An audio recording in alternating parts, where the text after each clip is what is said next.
Bobby Ghassemi's story begins almost 3 years ago with a phone call. Toughest call that any parents can get. It's about your son. There's been an accident. Come quick. I told my younger brother to hold his hand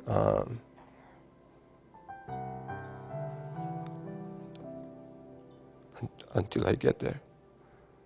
Bobby's car had careened off a dark and winding road.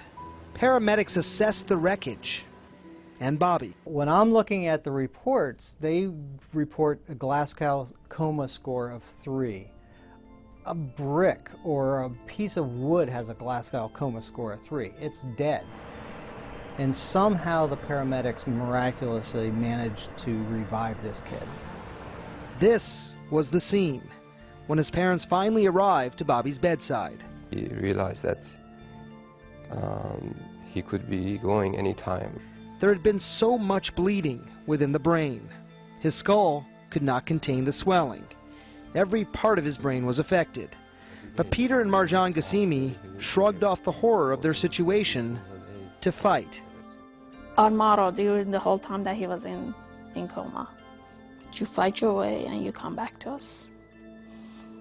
Little did they know that that fight would link them to the sole survivor of an infamous mining disaster.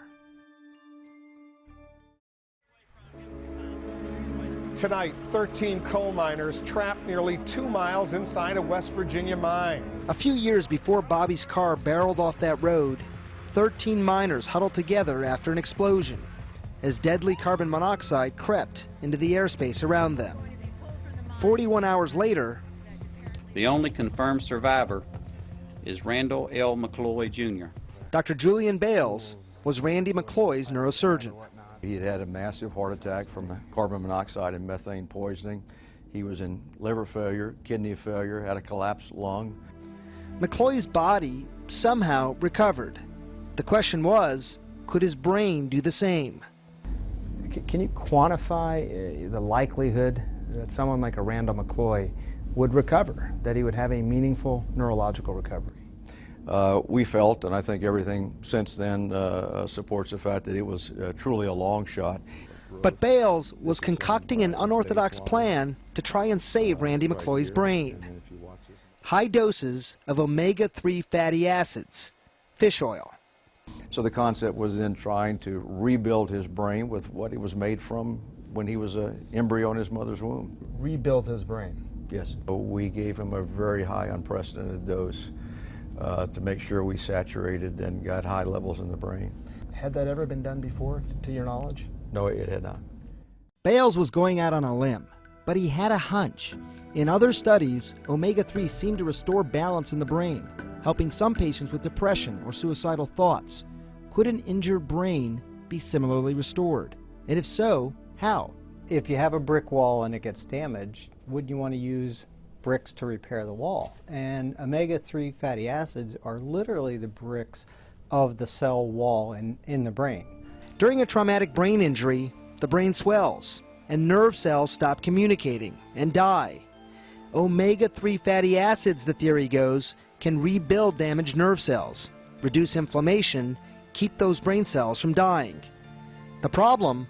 Few human studies had proven this theory. 10 days after his accident, Bobby Ghassemi was still in a coma.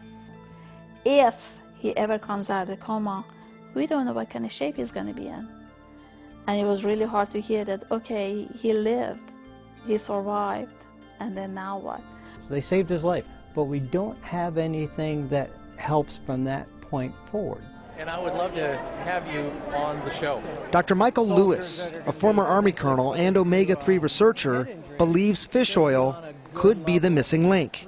Well, ultimately, we need to get it in the scientific literature by doing the good science and the studies to prove it. After Bobby's accident, he got a desperate call from Peter Ghassemi, and after some explaining, asked him, what do you think about the idea of using high-dose fish oil like Julian Bales used with Randy McCloy?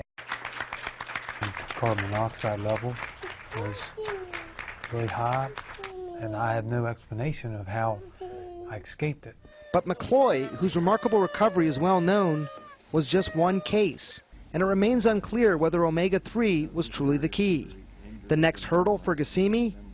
Convincing Bobby's doctors. It was a fight. They didn't believe, and they said, fine, the West Virginia miner was one case. I need 1,000 cases to be proven for me before I can give this to your son.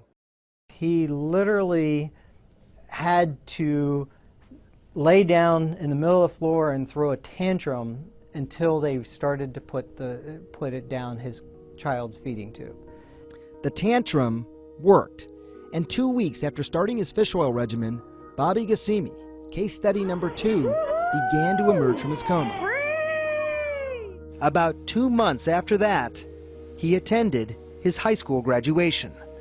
They all stood up and were screaming and cheering my name. I took my graduation cap off and waved it around. The common denominators for Ghassemi and McCloy: devastating brain injuries, and then omega-3 fish oil. But did the omega-3 hasten their recovery? For now, we do not know. I absolutely believe that it made a huge difference in Bobby's recovery. And this is pure speculation. He never would have come out of a coma if it hadn't been for the use of omega-3s to allow that natural healing process to occur. Bales and Lewis became paid consultants to fish oil companies after treating McCloy and Ghassemi.